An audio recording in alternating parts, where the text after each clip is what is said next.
दंडक वन में ही रहती है नखा। इसी को मन कहा जाता है, दंडक। इसी में वासना रहती है और इसी में भक्ति में वृत्ति भी रहती है, भावना भी रहती है। वासना प्रभु से दूर करती है, जैसा शूर्पणखा ने कर दिखाया है। भक्तिमय भावना परमेश्वर से जोड़ रखती है। ये दोनों वृत्तियां हम सबके मनों में भी हैं। भगवान की सुग्रीव के साथ मित्रता हो गई है। अग्नि परिक्रमा हुई, बड़ी घनिष्ठ मित्रता। भगवान ने अपनी ओर से मित्र बनाया है, पर सुग्रीव तो भक्त ही कहिएगा। मानो दो भक्त मिले हैं, एक हनुमान जी महाराज और दूसरे सुग्रीव। हनुमान जी महाराज के बारे में तो दो राय ही नहीं हो सकती, वह तो परम अनन्य भक्त हैं। उन्हें कुछ नहीं चाहिए, निष्काम भक्त हैं, निश्चल भक्त हैं, निष्कपट भक्त हैं, अनन्य भक्त हैं। सुग्रीव के विषय में थोड़ा सोचना पड़ेगा।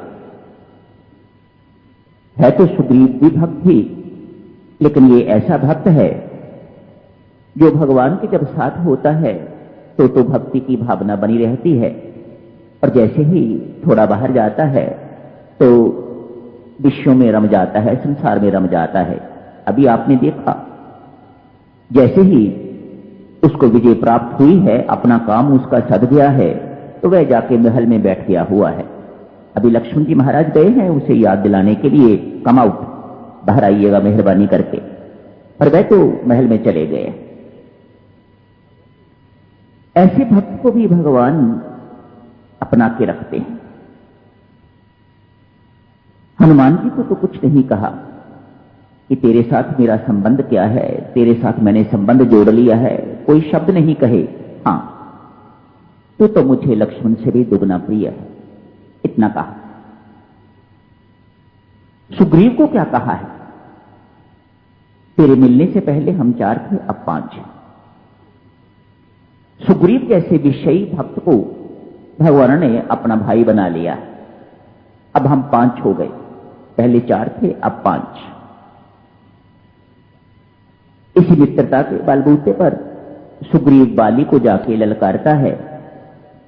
तारा समझाती है, लेकिन बाली समझते नहीं। जब अपने अति प्रिय कुछ समझाएं, अपने हितकारी परम हितकारी कुछ समझाएं और बात समझ में ना आए, तो समझ लीजिएगा कोई अनिष्ट होने वाला है। बाली के साथ भी ऐसा ही हुआ। तारा की बात नहीं मानी। इससे पहले कभी नहीं कहा उसने, अब मत लड़ो सुग्रीव से। ना जाने कितनी बार लड़ाई हुई होगी इससे पहले, लेकिन आज कहा है तो इसका कोई कारण विशेष होगा जिस पर बाली ने कोई ध्यान नहीं दिया और चले गए और मर गए। राम ने मार दिया, उनको खत्म कर दिया। बाली उलाहना देता है, अभी मूर्छित पड़े हुए हैं, मरे नहीं। उलाहना देता है, प्रभु मुझे किस कारण मारा है? प्रभु राम कहते हैं, बाली तूने अपने छोटे भाई का राज्य भी हड़प कर लिया और उसकी पत्नी भी जो है वह छीन ली। बाली पूछता है, महाराज क्या यही कारण, इसी कारण से मुझे मारा है? राम कहते हैं, नहीं, और कारण भी है। वह क्या है? प्रभु कहते हैं, तूने अपनी पत्नी तारा ने जो उपदेश दिया था उस पर भी ध्यान नहीं दिया। मानो तेरे अंदर अभिमान इतनी चरम सीमा पर चला गया हुआ था, और मैंने अवतार लिया है ऐसे दोनों पापों को दूर करने के लिए, ऐसे दोनों दुर्गुणों को दूर करने के लिए। जहां भक्तजन और रामचरित्र की बात आती है, वहां यह कहा जाता है, जिसमें अभिमान आ जाता है राम उसका अभिमान नष्ट कर देते हैं, जो छोटा होता है उसकी लघुता को दूर कर देते हैं। भगवान अपने श्रीमुख से कहते हैं, मेरा अवतार मैं उनको निर्भय कर देता हूं। मेरा अवतार इन्हीं कारणों से हुआ है। जो अभिमानी व्यक्ति होता है, अपने आप को बड़ा मानने वाला होता है, उसको मैं संतुलित कर देता हूं, उसका अभिमान नष्ट कर देता हूं। और जो अपने आप को छोटा मानता है, लघु मानता है, उसकी लघुता की भावना जो है वह निकाल देता हूं और उसे भी ऊपर ले आता हूं। अपने जैसा या दूसरों जैसा, जैसे सामान्य व्यक्ति होते हैं, भाई अपने आप को छोटा ना मान, तेरा काम उतना ही महत्वपूर्ण है जितने बड़ों का काम। तू किसी भी प्रकार से छोटा नहीं है।